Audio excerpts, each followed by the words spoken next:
Hi, everyone. We're back for our last group session called Feeling Ourselves. We are joined today by three guests. We have Richard Mapes, Enrique Agudo, and we're joined by At.Indigo. We had an exchange of our third participant at the last minute, so thank you, At.Indigo, for coming. I'm pretty excited. I'm going to just introduce everybody, and then we're going to start. We'll see Richard's contribution first, then Enrique's, and then we'll end with a performance and reading by At.Indigo. So let me start. Let me just read your beautiful bios. Let me just grab them real quick. So I'll start with Enrique. Enrique Agudo's work explores the limits of digital media. Contemporary culture is infused with digital imagery, and Agudo's work focuses on the pattern recognition of these digital indices and shedding light on how they affect the way we behave. This feedback loop is never ending and constantly evolving. We see the world through digital interfaces, and by extension, that is how we unavoidably understand ourselves. Agudo's the creative director behind the Pantheon of Queer Mythology, a VR short film that had its world premiere at Tribeca Film Festival in 2020. Next, and if you guys want to wave as I introduce you, that always helps, I think. Next, we have Richard Mapes, who's a designer, researcher, and writer based in the United States. His current interests revolve around reconceptualizing how cultural narratives manifest in architecture by posturing spatial environments as art forms, modes of representation, and platforms for building shared stories. Richard received his master's degree in architecture from SCI-Arc just this past year, where he was awarded the Bertha and Frank Gehry Graduate Thesis Prize. Prior to his time at SCI-Arc, Richard conducted research as a Fulbright Fellow, which focused on the role of aesthetics and urban renewal efforts in Haifa, Israel. Richard is currently using his experience with research architecture and exhibit design curation to build a career focused on teaching and designing cultural projects in art, architecture, and performance. And lastly, we are joined by At.Indigo, born in Kingston, Jamaica, and raised in South Florida. Marlin, you said your last name, Meikle? Did I say that right? Meikle? Meikle, okay, sorry. Is a Black queer educator, administrator, actor, MC/host, performance artist, and drag queen whose work has been featured at New York's 59 East 59 Theater, the Poisson Rouge Signature Theater, Incubator Arts Project, Arts Nova, the Edinburgh Fringe Festival, Cry Havoc Theater, and Joe's Pub. He's worked in university-level programs, including his alma mater, Southern Methodist University's Meadows School of the Arts, NYU Tisch School for the Arts, the New York Conservatory for Dramatic Arts, and the New York School College of Performing Arts in New York City, where he was instrumental in launching their Bachelor of Fine Arts in Dramatic Arts program. Marlin currently serves as an assistant director of admissions for Parsons School of Design at the new school. So that's everyone for this session. Thank you. Hello, hello. We're going to start with Richard's project, which is a kind of update from his thesis research work, but sort of a new project titled Perfect Boyfriend Builder. Richard, do you want to say anything about it before we play it? I think let's just let it roll, going along with the theme of feeling just ourselves. Just kind of let my hair down and let it go. Okay, perfect. Okay. Well, and to our audience, just so you know, there's a bit of a time delay. So after Richard's film presents or plays, there will be a hold screen for about a minute or so before we come back. All right, we'll play it right now. So I think a focus on portraiture has something to add to architecture, particularly portraits which seem to be profoundly environmental. Over the last half a year, I've been thinking about Cindy Sherman's portraits, her early portraits in which she depicts herself as a character in a movie. In these portraits, she's always inside constructed scenes, a mysterious woman on the street of New York City, a rare beauty buried in library stacks, or a young woman getting ready in her bathroom. But the scenes behind Cindy Sherman in those portraits didn't necessarily strike me as fundamentally architectural until Untitled number 175 was brought to my attention. In this portrait, Cindy Sherman's face is visible in the reflection of a pair of sunglasses, but it's located in the background of the portrait and not its primary focus. Instead, various objects typically relegated to the background of the portrait are showcased in the foreground. Half-eaten pastries, empty tubes of icing, and a towel that's soiled with vomit occupy the primary focus of this sandy beach scene, building a different kind of portrait than Cindy Sherman's earlier work, in which the background was postured as an accessory. In this new portrait, the background elements become the portrait itself. More specifically, they build not only the image of a portrait, but also the character of the portrait. In this case, an image of a woman and the subject of perhaps bulimia, or maybe the desire for a perfect beach body. So I've been thinking about how various kinds of portraits can help construct both the object of one's body, but also certain hidden narratives related to an individual's personal experience or their points of contact to larger cultures. And the elements that allow that to happen are the things which frame a portrait's figure. Objects in the scene, the lighting, the framing. These elements help advance the connection between an individual and the environment around them, or in other words, their spatial surround, scenes which bear the weight of building a portrait's subject. In Vermeer's self-portrait, The Art of Painting, he builds a scene of his artist studio in which he situates himself. His constructed world illustrates his focus on his canvas, while he builds yet another portrait of a young woman. The tone is one of seriousness, studiousness, focus, and expertise. But several hundred years later, Edouard Charlemont repaints the same scene, changing the frame of reference. New objects become visible in the scene, like the painter's face, a model of the ship, and the opposite side of a curtain, which is pulled back in Vermeer's original scene to reveal the artist studio. But now, the drawn curtain reveals a woman washing a dish, reorienting the subject of Vermeer's original away from the mastery of a portrait maker, and perhaps, as Sarah Ahmed suggests in her depiction of a philosopher's household in Queer Phenomenology, toward the people that make room for the portrait maker to work. In these scenes, we can understand that there's a creation of a character through the objects in the scene, but also through its framing. We can begin to understand that there are narratives related to how one sees themselves in the world, or perhaps how one wishes to be seen. And therein lies an element of desire in the construction of a portrait or a self-portrait. Whether it's a desire to be seen in a certain way or to build something desirable, the orientation of a portrait subject relies to a certain extent on will, or to paraphrase Andrew Holder's description of Andy Warhol's Mario Banana No. 1, a sheer force of will which builds a scene from previously disassociated elements. And in contemporary settings, these questions of reorientation, desire, and hidden narratives make me think of different kinds of portraiture, particularly portraits dealing with queer subjects and personal experiences. And I wonder what it would mean to build a queer self-portrait. Or I wonder what it would mean to build a spatial portrait of the perfect boyfriend. Where would it be set? How would it be framed? And how much of this portrait would actually be a portrait of myself? This was the focus of my previous work titled The Perfect Boyfriend Builder, which is woven into today's visual conversation as well.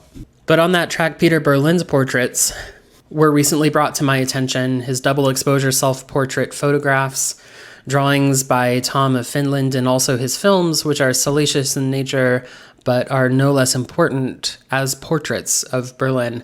And in all of these images and pictures of Peter Berlin on the street, he's dressed in a certain way that hyper-accentuates his maleness. And I say maleness because the clothes that he wears in his portraits hyper-accentuate his anatomy, but do not always conform to structured narratives related to masculinity. In the film That Man, Peter Berlin, we see more than the constructed persona for the intention of film and image production by gaining access to his home. Here, a new image is composed within the confines of his home. Collections of his hyper-male portraits are surrounded by other objects and artifacts in his home, including recreations of fluted columns, figurines, busts, dried flowers, plants, and other artifacts that build a new portrait of Peter Berlin that hadn't previously existed until the documentary of his life was produced. And I saw Peter Berlin's home as a kind of gallery. Of course, the photographs were hung with great care on the walls in the most prosaic sense of a gallery, but the other artifacts of his home become part of the spatial portraiture that Peter Berlin built for himself and for and with his lover. Reorienting a home as a kind of gallery, I think, is a profoundly spatial act and not merely a descriptive act, especially when reorienting a one-floor apartment as a site for a precious collection, a unique collection. I see it also as an architectural act, but unlike a painted portraiture, the apartment itself, the walls, floors, the hardware, wasn't necessarily custom built, it was more custom described. So I began to wonder if in painted portraiture, one can situate architectural elements that express a character as distinct. Can this act be translated to a spatial portraiture as well? What does that mean for architecture? But I think it's that idea of making room. Maybe it's an absurd speculation, but I wonder if Peter Berlin had the ability or the desire to alter the walls around him to respond to the artifacts that he was curating in his home, what that space might have looked like. And in Sir John Soane's museum, we can witness exactly that act. There appears to be almost not enough physical space in the building to host all of the artifacts that he collected. Vases and busts are set on balusters and on balconies. Insets are carved into walls so that entablatures could be inset into the architecture itself, so they can be experienced in the way that they would have been experienced in their native location. Scale models are set inside large model cases, which themselves have columns that mirror those represented in the museum's collection of antiquities. So the artifacts collected by Sir John Soane begin to impact the organizational rationale of the building that they're hosted in, not only by distributing discrete artifacts throughout the spaces based on a programmatic rationale, but also by impacting the building's form. Walls themselves break with their own definition as barriers and surfaces and are deepened in order to store paintings upon paintings when there was no wall space left. Wood paneling becomes concealed cabinet doors that, when opened, reveal a kind of cabinet of curiosities layered with paintings, more scale models, statuettes, and bas-relief tablets. The museum itself is something that is highly altered by the artifacts that it hosts, and in a sense makes room for Sir John Soane's unique and personal interests. And in doing so, it blurs the boundaries between what we understand to be a typical building made of architectural components, and reimagines them as frames, these components that is, as display pedestals, and as proxy contexts for dislocated treasures. Last year, I visited the Marciano Foundation before it closed and encountered a series of photographs taken by Catherine Opie inside Elizabeth Taylor's home. And like the Sir John Soane Museum, Elizabeth Taylor's home is filled with many personally curated artifacts. There are artifacts that are set on shelves that are built into the walls to host all of these precious things. Awards, statuettes, and trophies are set next to small sculptures which share space on a shelf with pictures of Elizabeth Taylor with foreign dignitaries and celebrities. But there are also objects which appear to be more like tchotchkes. There are also timepieces. There's a folded American flag, candles, medals, and behind all of these artifacts are mirrors that double the space of the shelves, duplicating the collection and providing a reflection of oneself when viewing these artifacts placed into the walls of Elizabeth Taylor's home. And in this particular photograph, Catherine Opie's silhouette can be seen if one looks closely at the bottom center shelf.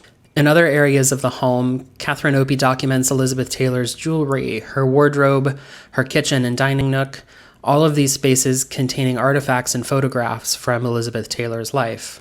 One of Catherine Opie's photographs in particular is set up parallel in length to Elizabeth Taylor's vanity. From that view, we can see cases of makeup, lipstick, eyeliner, and in the background, flowers, a photograph, which is the only object set on the windowsill, and beyond the window there's a luscious tree and a natural scene. But in the middle ground and dead center of the portrait is an empty chair. It sits ready as if it's awaiting Elizabeth Taylor to arrive and to sit for her portrait by Catherine Opie.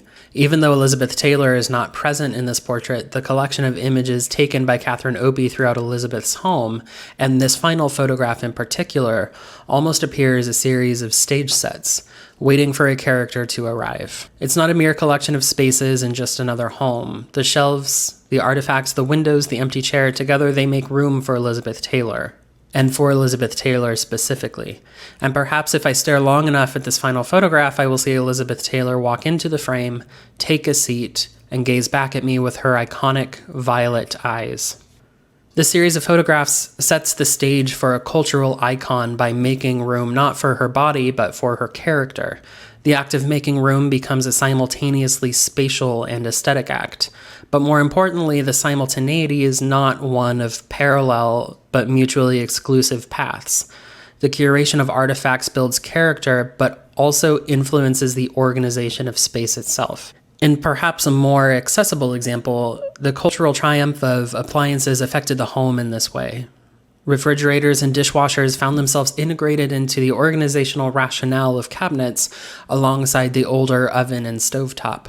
Washing machines and dryers gave rise to various forms of laundry or mudrooms, and in some apartment layouts, enlarged closets. And the anticipation of televisions had a slight impact on punched window placement in newly reorganized living rooms. But in all of these cases, a cultural migration within the home was also taking place. Salon to living room, hearth to kitchen, and backyard clotheslines to laundry rooms. A cultural and ultimately aesthetic reinvention of the various spaces of the home. And though I may not be able to argue that appliances caused this migration directly, they are nonetheless the appurtenances of a shifting culture which made room for something new, both literally and culturally. And perhaps it's a queer idea to seek out ways to make room for collections of things rather than describing those sets of ephemera as merely the evidence of culture, but rather as agents of change, or perhaps access, or building enfranchisement when employed in the act of building a spatial portrait.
it's still fresh whenever I see it, Richard, and I think it's so lovely to watch it. And I wanted to sort of maybe have a short discussion before we keep going. And if anybody wants to jump in too and say anything, please do.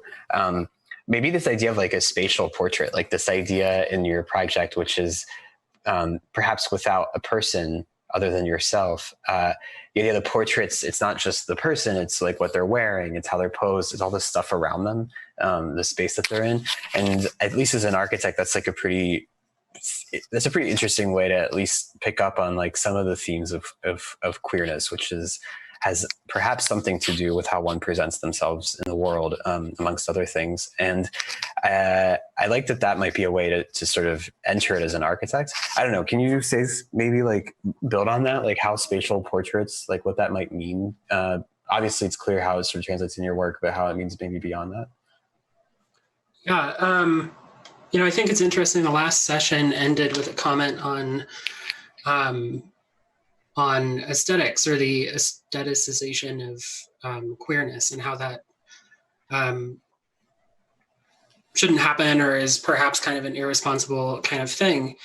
And I think I totally agree that a group as heterogeneous as queer people can't be kind of aestheticized as a single thing.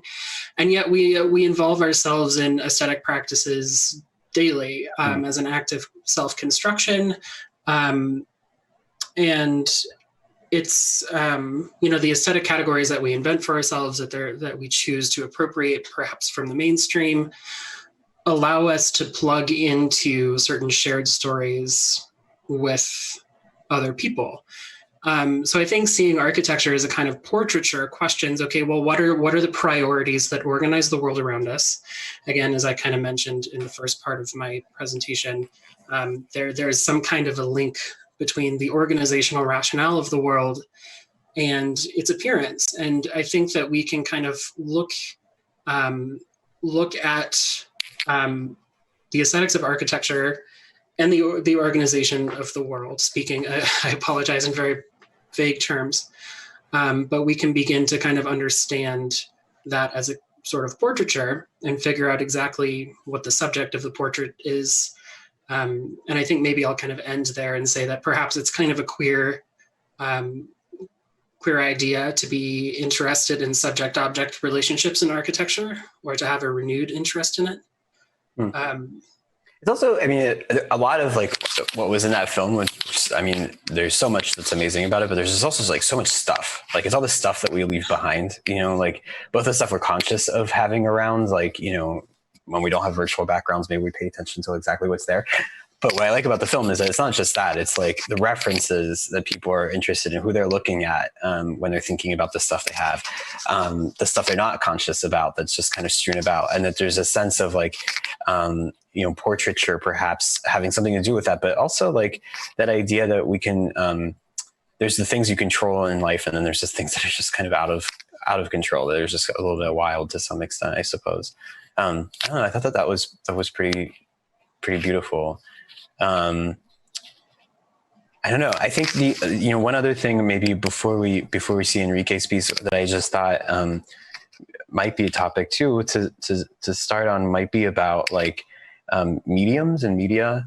I think that having those like double split screens of your hands, you in front of a virtual space in a physical space, and then the actual virtual space also, the rendering, the live feed, all these things kind of coexisting together. It does make it feel a little bit like there's also not just a plethora of objects, but plethora of like media, or plethora of like ways that we get information, a plethora of like both your narrative and storytelling, and then then at the end, like you're sort of traveling through the city, and there's another split screen.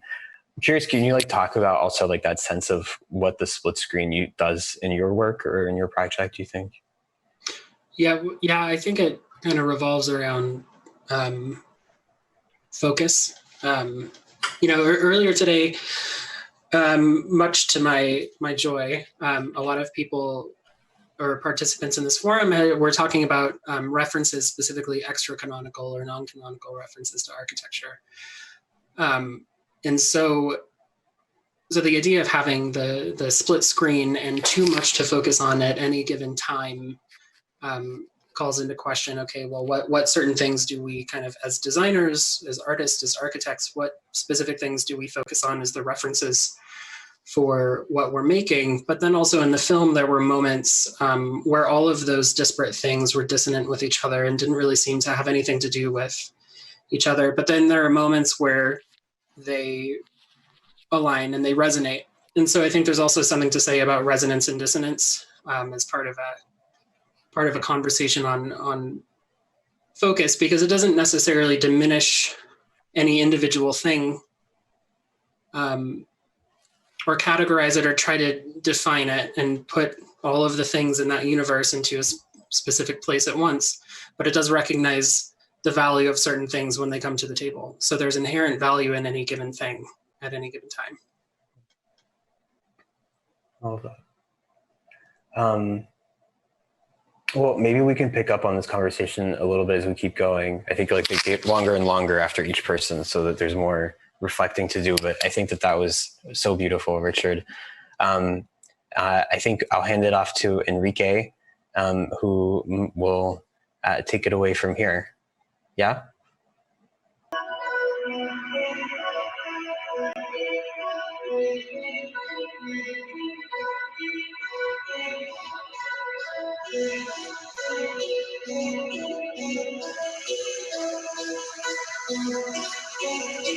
The concept of mythology is born out of the unknown or uncertainty for the future. We create fictions of animals carrying the sun on their backs as a way to explain seasonal change and hopes for a bountiful harvest, or create behavioral rituals like the offerings presented to the Hindu goddess Parvati as a prayer for fertility. The human tendency towards not knowing is to imagine. And despite those imaginations being a source of individual practice, the collective experience is gathered similarly in collective sets of truths. The assumption is that the futures that lie ahead, like mythological and spiritual content, because of our technological utopias, rely on the empirical sophistication of technology. Success was solely a matter of fact. The sci-fi novels and films like Ghost in the Shell or Blade Runner 2049 present entrepreneurial power conglomerates that have established private autocracies in which we are all protagonists and underdogs, trying to prevail or dismantle the system. They are antiquated fictions based on a reality that not only is already here, a reality of drones, self-driving cars, immersive digital worlds, sophisticated AI systems. They don't systematically present anything different from the lives that we already lead.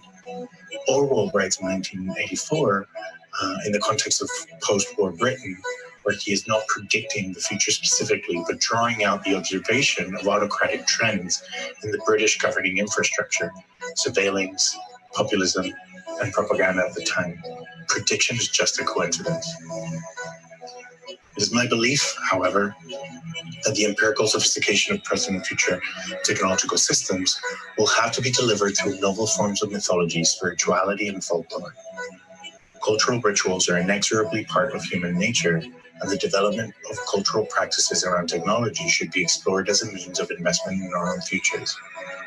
As mythology was once born as a way to make sense of the things that we didn't quite understand, the technological paradigm in which we now exist presents similar kinds of uncertainties. Where certain layers of the natural world have been decoded or demystified through science, and mythology and folklore have been disassociated from empirical forms of knowledge, we are now confronting new concepts of unknowns. Unknowns around technological systems and infrastructures, unknowns around the futures of AI and what it means for us, unknowns around technologically induced climate change and the design of buildings and cities exclusively for machines, or the political and existential implications of the surveillance apparatus and social media.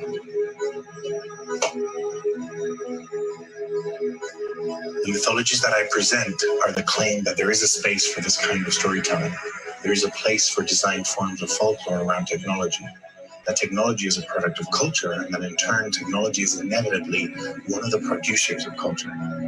We study the presence of existing trends within today's technological paradigm, and we should design the rituals to come by defining the impact these trends will have or are having, tapping into the most fundamental meaning to our spirit. These mythologies explore the consequences of the technologies that rule our lives, our spaces, and our cities. And I believe there is a way in which these stories and fictions can assist certain voices, often less heard, within the system. And in turn, those same stories can give them a platform from which to establish a spot in that culture and be counted, be seen, and equally importantly, as a way to reclaim their presence in history, which is where the pantheon of queer mythology stems from. The pantheon of queer mythology is a short film in virtual reality that tells the story of 4 deities that represent different worlds in queer culture today.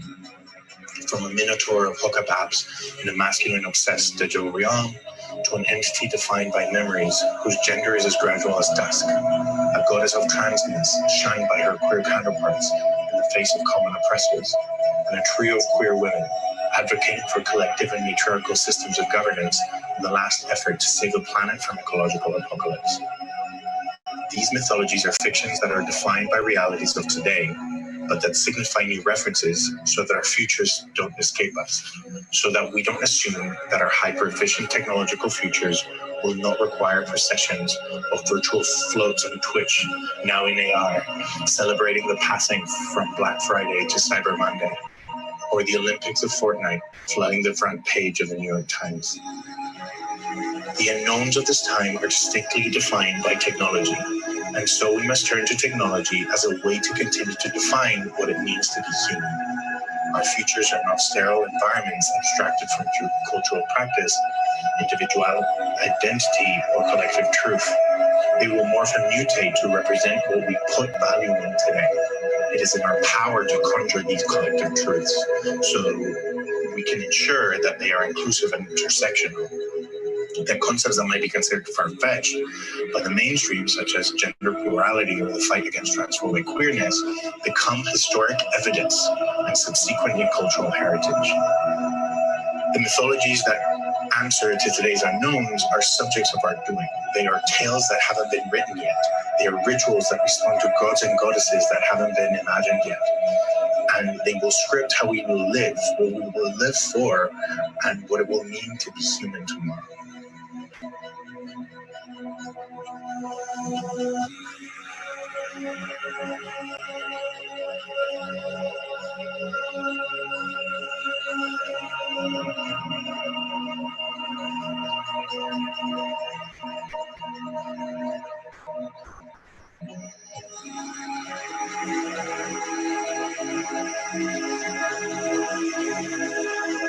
The short experimental film that we're about to watch is the workshop stage of a project I started with b.gosse. Echoes focuses on the dissonance between movement and body as defined by identity. The body and the mind go in and out of sync as we develop as humans. And this project is the exploration of how we can use technology to begin to ponder the association of the technological and the spiritual. In Echoes, we tinker with motion data on a digital body to exaggerate the movement manifestations of self in order to question what it means to inhabit this flesh, the absurdity of our ephemerality, the digital avatar as a form of presentation of self. More broadly, we poke at the most persistent feeling of life as a young adult, a strangeness and an awkwardness that creates a distorted echo between our perception of who we are and the discovery of what our place is in the world.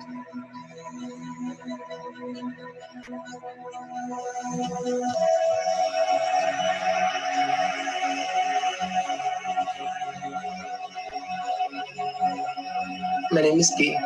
I'm a trans-feminine, non-binary movement artist, a dancer, often fixated by the confines of her own body. Not due to inability to move, but instead because of the uncomfortable interactions and complex perceptions my presentation is typically met with in a larger social sphere. I move to escape and express, I like to get lost, and I quickly love. I deeply care about bodily autonomy and one's right to endlessly move, independently of outward forces. I'm interested in the practice of staying present in the body. I often question whether or not our simple state of being may be easier accessed after recognizing our limitless potential, our capacity to move beyond our current vessel. How will we enjoy the weightlessness once our dysmorphia is gone? What do we do when we've unlearned and abandoned our current standards? As a dancer, I don't know how I've come this far, simply because my escape car is also my toolkit. My body is usually my biggest burden. The details I was taught to prioritize in work, size, alignment, strength, stature, always exist in my home. My teachers have been my triggers and my costumes my harnesses. I've poked, pulled, burned, squeezed, and cried, all the elements that compose my outer shell. It's hard not to get caught up. You're told everything counts. Shape matters, technique is paramount, bodies are malleable, and everyone's replaceable. And this is far from true. We're all infinite, built with an ever-expanding imagination that can be applied to any facet of our life. Our movement serves as an escape, not simply as a spectacle. And in recognizing this dissonance, body and comfort, I also admit that I use movement as a tool to ground me in reality, to remind me of the physical world, to stop my head from spinning, to remind me of my humanity. With this project, I've been given a shortcut to transcend aesthetic and construct. I get to adapt quickly and jump boundlessly. I can find peace in exterior and beyond because I'm in total control of myself. And when in control, what do? Can I take that power back to earth? Can I take those qualities into my work when I question the trans representation in the dance world, specifically the concert and commercial industries? As an art form, we've tainted the idea of beauty so toxic and narrow. It's staggering. We exist. We are talented. We do not look a certain way, and we all move. Everyone is a dancer. There's commonality, starting from breath and maybe only stretching to a heartbeat or smile, but it's there. And we must find sanctuary in ourselves, recognize our individual worth, and move collectively and freely.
Wow, thank you for sharing that, Enrique. Of course. I wonder if I mean, there's a lot in the film to kind of unpack. It was kind of interesting also that it felt like these 3 chapters, and that was and they were all quite different. And B's story was really beautiful and super important. I was kind of thinking of the title for a second, like echoes, because I thought you could kind of read it as like you and B echoing one another, a body echoing itself through space. This sort of discussion of, I guess, a kind of like the way that our bodies and technologies sort of echo into one another, I suppose.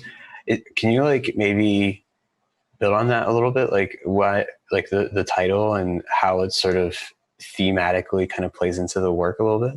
Well, of course, the film is really an exploration of what I do and what B does and how they come together. I start off, the presentation starts off sort of describing a little bit where I come from and sort of my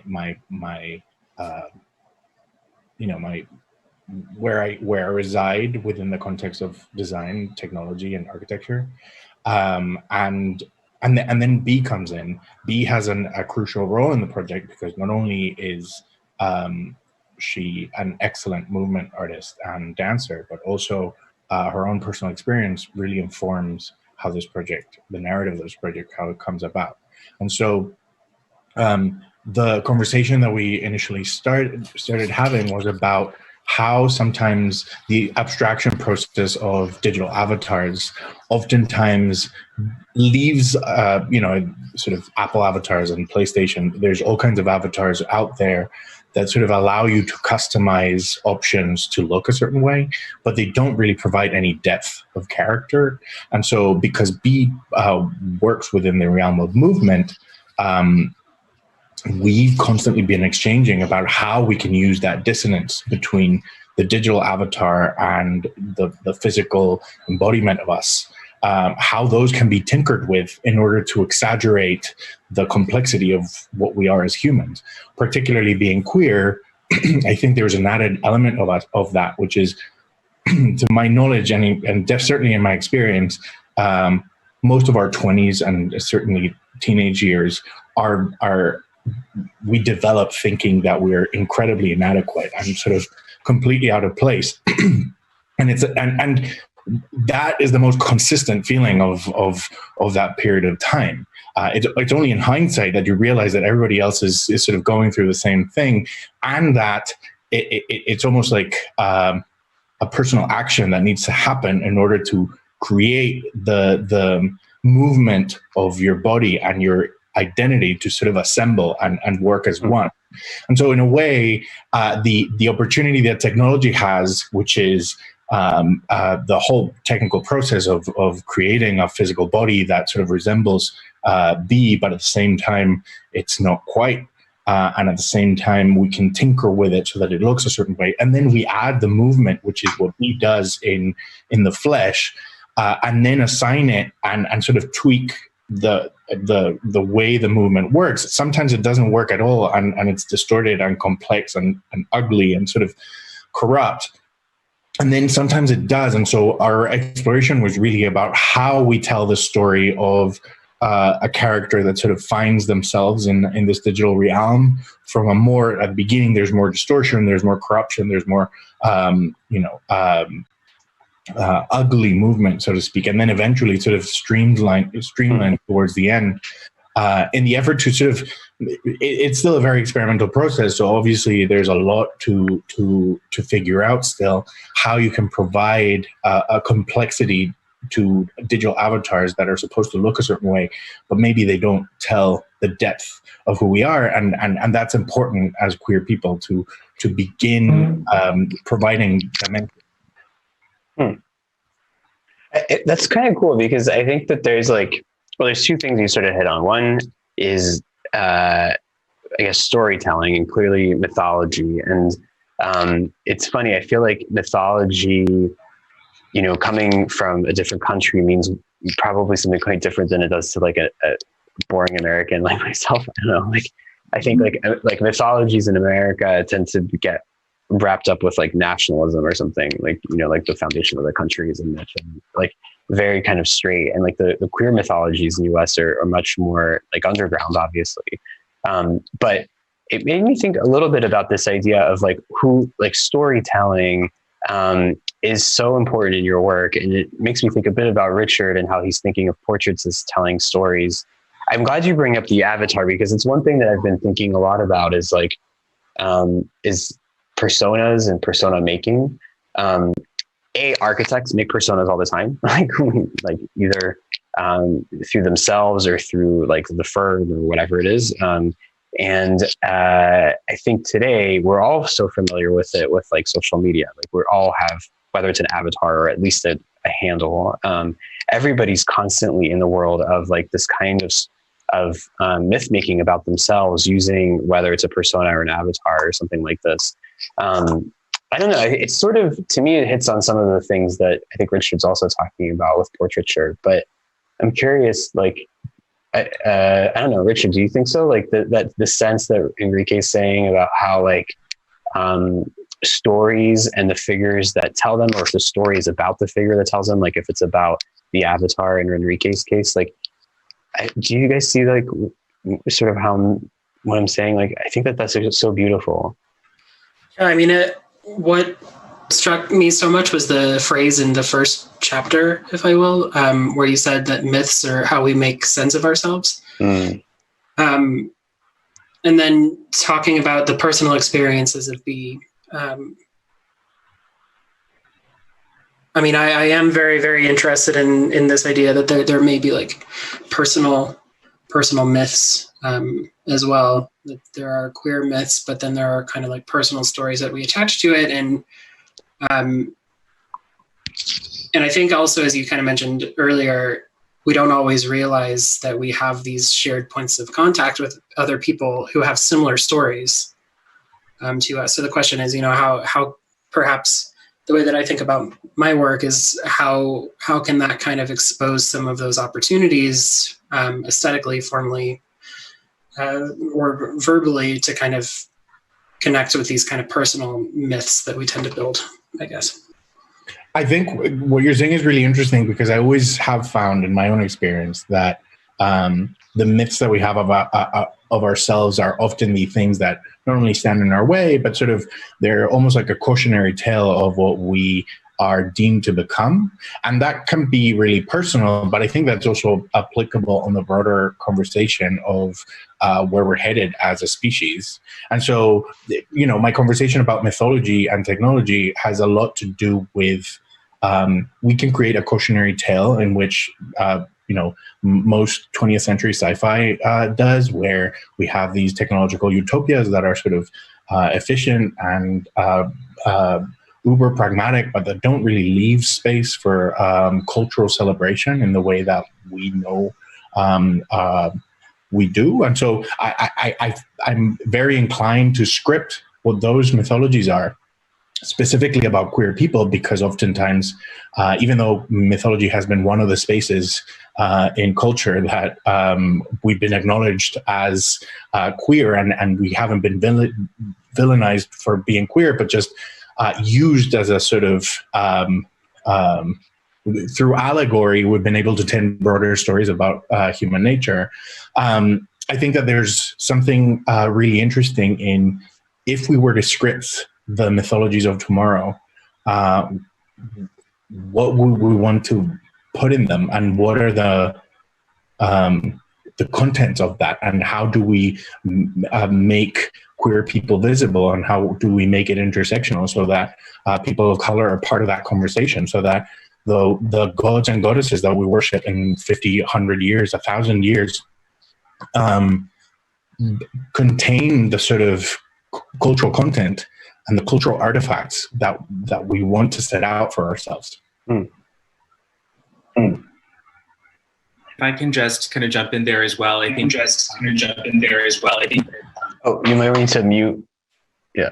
Go for it. Yeah, sorry. The moment for me that was kind of really striking was how do you deal with the weightlessness once dysmorphia is gone, right? And if I am to kind of believe in a myth that one day the dysmorphia is gone, right? Even just that framework by itself kind of offers a promise based in reality, based in my current reality that I can sort of see myself transcending through. And that's really exciting because it sort of takes the elements that you encounter on a regular basis and makes them magical and hopeful in a future kind of context. That's such a beautiful way to put it too. I love that. It's it's funny. Like, I think, there's another thing. I don't know if you said it in the film, Enrique, or if you said it in our conversation.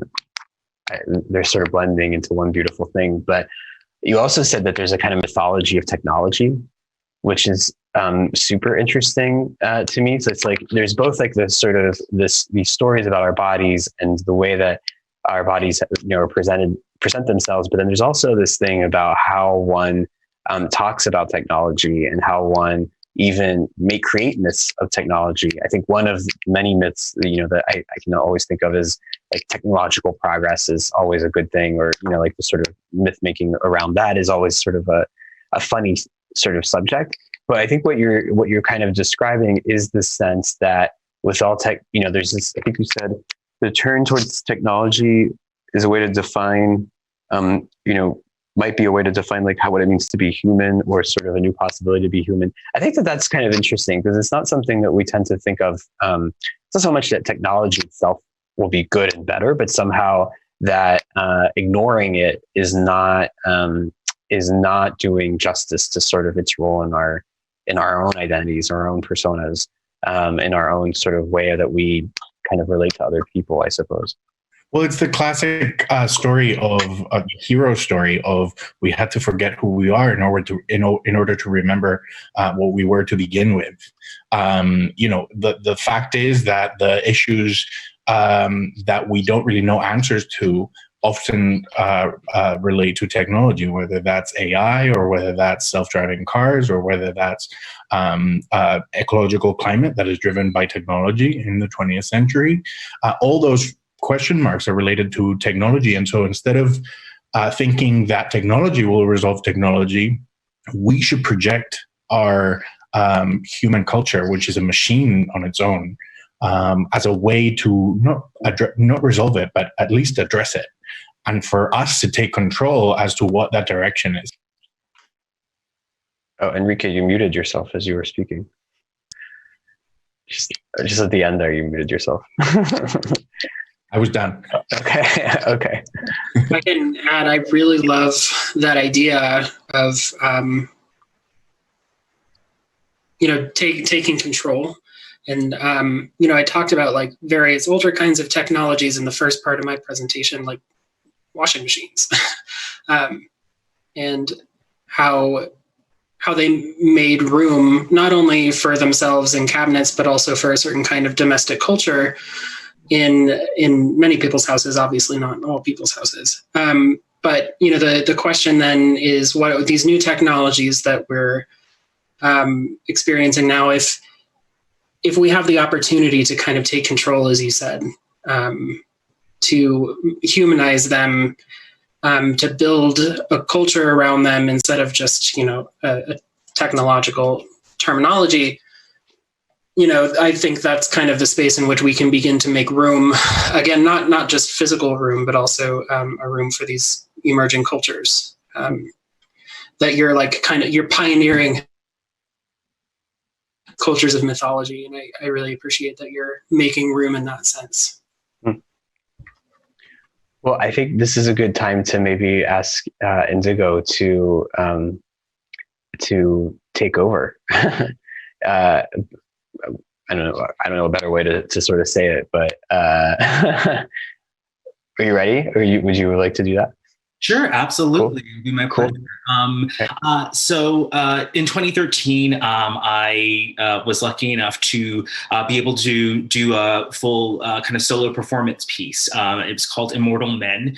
And the idea was really kind of focused on this idea of the Sokushinbutsu, which are these Japanese monks from several hundred years ago, a small group who essentially would, over a series of years or several months, fast to the point of almost death, and then at that point entomb themselves in order to kind of transcend and become Buddhas, become more than the world that was around them. I was fascinated with this. They wrote poetry during their fasting periods, and so I, as a queer person, wanted to kind of investigate these bits of poetry, this process, because I saw parallels between sort of what that building was, the building of essentially this tomb, and what for me drag is, which is kind of building up of protection, and another way to sort of transcend. And so what I'm going to be reading for you now, with a little bit of background music, is going to be the last bit of that kind of tomb building moment in the performance. So just a second.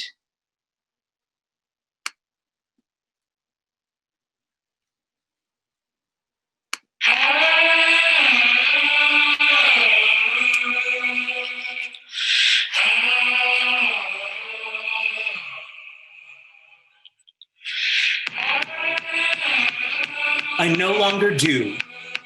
I now only am. Everything I know is a sham. Death is the only sincerity. No longer do I do. I now only am. My hour draws near and I dare not thrive, hungry and weak, and I am still alive. Drawn by the chains of death, I'll take my leave. My sword will lean against the sky and let the lightning strike where it will.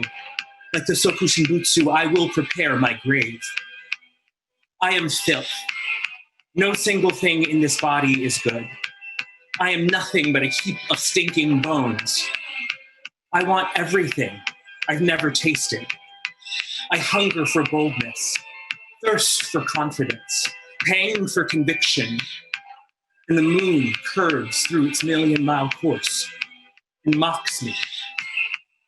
I have tasted life. I am done. The stench of urine and waste stick to my bones, but soon I will be the water that is drawn from the fire. These men, these monsters, these mummies, these monks faced with a deficit of understanding, a deficit of hope, and an abundance of nothingness, chose to embrace that nothingness. And I am here with open arms. I will raise the mirror of my life up to my face like these monks, these men, these monsters, these mummies, and I will see death staring me back in the face, and I will smile. My fear was born alone, and it will die alone. My legs will trample the sky. I will kick the moon and curse the stars. They have all lied. Tomorrow has no promise. The day is now, as it was yesterday, as it was the day before, as it will be. Today is the end of religion's work in me. I will not land on a plane of nothingness. I will not be consumed by a consciousness of doubt. To die is not a way for me to disappear. To die is a way for me to shine to brighter than before. Both the victor and the vanquished are but drops of dew, but bolts of lightning. This is a funeral for pain. Everything I know is a sham. Death is the only sincerity. My hour draws near.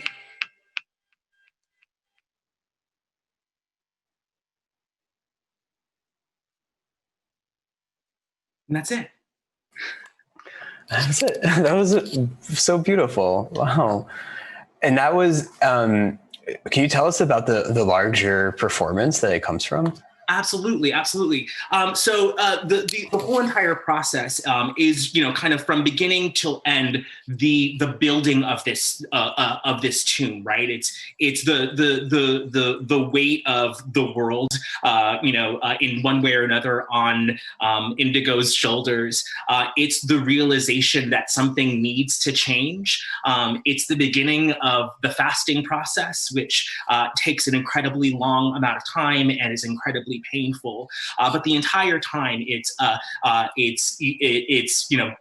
the rejection of food, it's the rejection of fear, it's the rejection of all of these, if I can sort of steal some ideas that have been floating around, all of these myths that we've kind of created about ourselves or heard about ourselves in order to make it new. So that moment, that last moment, is the final moment in the performance, and is at the point, at that end of the moment there, I disappear and would reappear in a new form in this magical kind of enlightened state.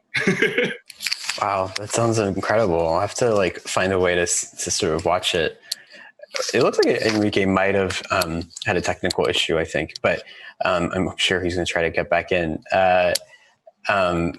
It's kind of like this sense also of that you get of the laborer too, who's if kind of relating to this to the building of a tomb, not just the idea that the tomb is for death, but also that in the process of building it, you're somehow maybe slowly wearing out your body.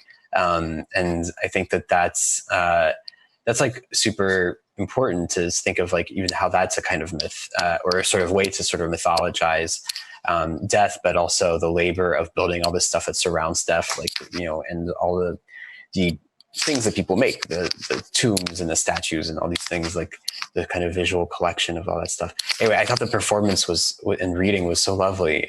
And I was like, this is a really nice way to end the day to some extent. And it was really great. Thank you so much. But yeah, I absolutely hear that. I think, it kind of, I think about kind of all the tinkering that we do, all of the time that we spend sort of thinking about, what our, not only what our purpose is, but then trying to kind of fill that in some way, trying to kind of build or kind of refine a narrative or pathway for, our existence to sort of be, right? And that wears us out just as much, right? That wears us down just as much, especially in spaces or in ways that we don't necessarily see that kind of coming to fruition. Like Enrique said, that the amount of time that we spend believing that we are inadequate without the ability to kind of connect with or touch another person in that space, or who can admit that to themselves in that space, I think is as grating as anything else, and in some ways kind of forced or chosen, that state kind of kills portions of you that you might not necessarily want to be killed, or actually breaks down portions of you that you're trying to hopefully build up as you kind of try to, I guess, be better as you tinker,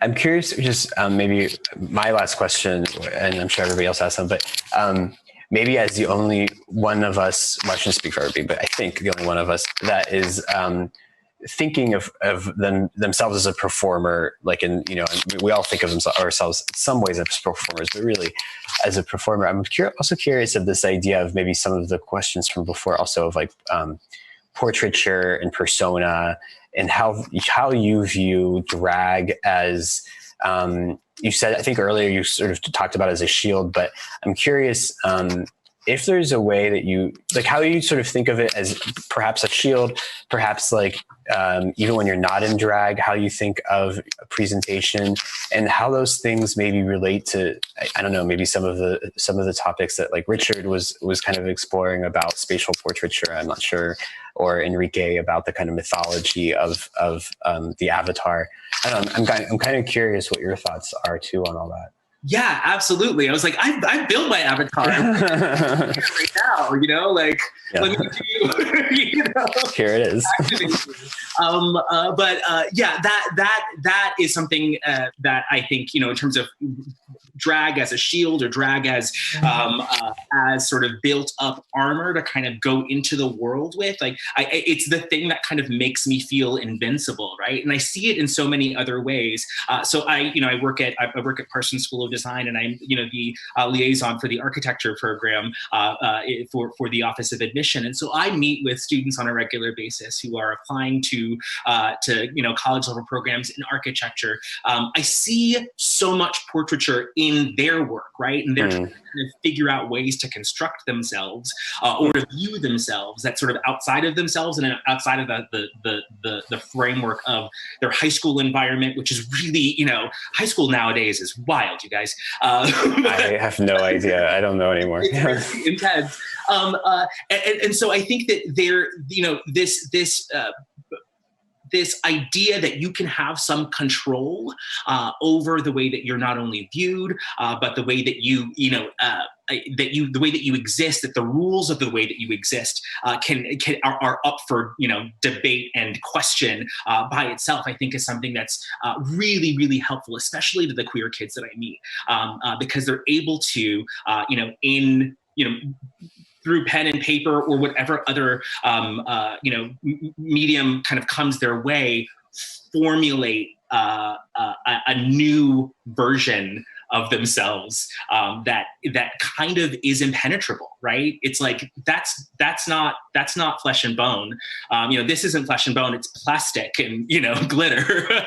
And you can hate the plastic and the glitter, but it won't get to me because there's too much of that covering me up. Yeah. That's so interesting. I'm curious. Yeah, what I find really interesting is that I think I speak from a white appearing cis perspective. So my perception could be limited, but I think that as queer people generally we learn about the irreverence of the world at a young age because we understand that the use of a facade or the use of an avatar is strictly necessary in order to survive. And so I find it really interesting that as queer people, we have a tendency to, or an easiness to create these personas for ourselves. And that can be technological, it can be through drag, it can be through, I was going to say interior design, but I think that it has more to do with like spatial portraiture, to be quite honest, as you talk, Richard. And I think that like the knowing that the emperor has no clothes and knowing of the irreverence of the universe is something that comes to us simply because we need to figure it out at a very young age. And so it's interesting that the parallels sort of bounce on and off between persona and self, because in a way it can be said, or at least I'd say so, that queer people walk on that line on a daily basis.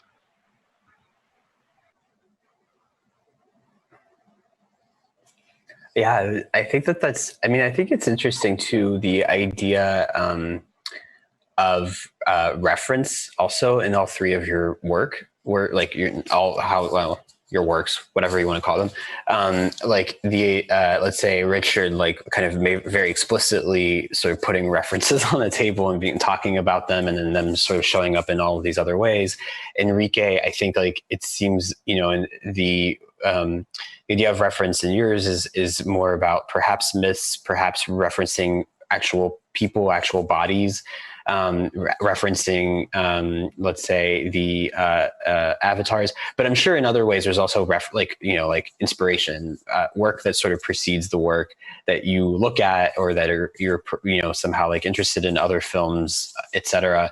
And Indigo, I'm sure that like also, well, your performance is about referencing a kind of story, and also I'm imagining that. Well, we all know that like drag culture is a culture. It has references, it has, precedents, it has a kind of canon to it. I'm curious for all three of you too, like that idea that in what you're doing, I think when for queer people, when we think of references, we heard earlier today about the idea of like loosening canons, loosening an art canon, loosening the architecture canon, etc. But even beyond that, just like as a queer person, and you sort of look up for role models, and sometimes they're there in some places, but often they're not. And I'm kind of curious, like whether it's role models or whether it's references or whether it's like the art form itself that you're kind of working in, each of you, and how you think of that art form as having, certain edges and contours and places that you're trying to direct it. Curious how that sort of fits into all this too, because I think that that's something that's definitely on the table with all three of your work today.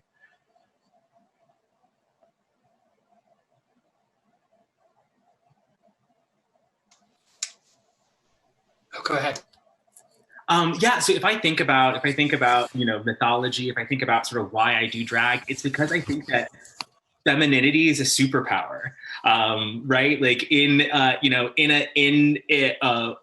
kind of world sort of that is supported by and for the patriarchy, right? The idea that femininity has made it this far and is something that exists in and on bodies and in ways that are questioned on a regular basis, right? I think that is a superpower, and I think that in terms of reclaiming or making our own myths, I think that superpower is something that can be enhanced and that can be celebrated on a regular basis. I've trained as an actor, and boy, oh boy, the conversation always, butch it up, right?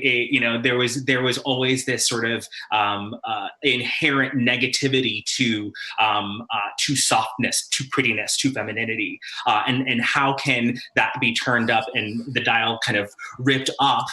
That's through drag, and that's sort of kind of creating another idea about what this softness can be. I think Richard was going to speak earlier, but I think he froze. Maybe he'll come back and he'll respond to you. Maybe not. Enrique, where you were? Oh, he's back. Richard, you're back now. Hey, sorry, my internet's been cutting in and out. Indigo, I cut out when you were saying that you were talking about superpowers and enhancing. So I'm sorry if I missed anything after that, but kind of along the lines of like realizing and embracing your own superpowers. I find it interesting, just like looking back at my own personal history with education, and but before I got to architecture school, I didn't really have architects in my life. I didn't really know anything about architecture. So all of my references were architectural digests and postcards that my dad would bring back from New York City, and just pictures of buildings. And so what I understood about architecture was kind of like that there are these things in the world, and then I can kind of invent my own interventions to place in it. And it seemed as though for a while throughout architectural education, that kind of interest in fiction, I suppose, or storytelling based on these references outside of architecture was kind of pushed to the periphery. And I'm just now kind of like trying to understand how to re-engage personal stories from my childhood and these interests that I feel I had lost. And I'm just kind of beginning to excavate now, again, kind of as my own superpower, because also drawing for me was an act of communicating things as a child that I didn't understand yet, particularly about queerness and these different focuses, kind of like Indigo, as you were saying, that there are certain things for young boys that people like me from families like mine are told that we need to focus on. Interior design and art didn't really fit into that, but I was able to explore not talking about, or, I wasn't able to talk about those things, but I was able to explore them by drawing them. And by using, again, the references of architectural digests to explore architecture in like multiple ways. So perhaps that's my emerging superpower is trying to understand multiple aesthetic categories and employ more than one for the sake of expanding a conversation beyond like a linear track or a binary one. It's really interesting. The idea of a superpower is a little bit what I refer to when I speak about mythology, simply because I come from Spain. Spain is a fairly culturally rich place where every Holy Week, every week in spring, I think it's the second week, anyway, during Easter, there are all these rituals that happen around the death and resurrection of Jesus Christ, and there's such an amount of folklore around religion, and there's also plenty of folklore around pagan rituals. But I never really associated with any of them, but I definitely admired them as objects of culture. And so I come from a place where that kind of richness of culture provides a really intricate tapestry as to what was important to us in the past. It sort of provides so much information of the character of a place. Now, that is to say that it also provides evidence of genocide and other terrible things that, maybe we shouldn't keep.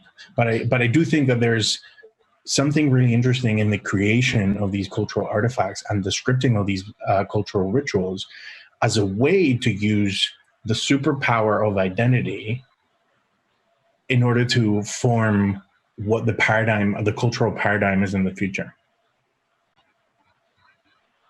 Cool. Well, if there's any final thoughts, please share them. Otherwise, I think we might be reaching the end of this session. This was, I think, 3 gorgeous presentations or contributions, performances, films.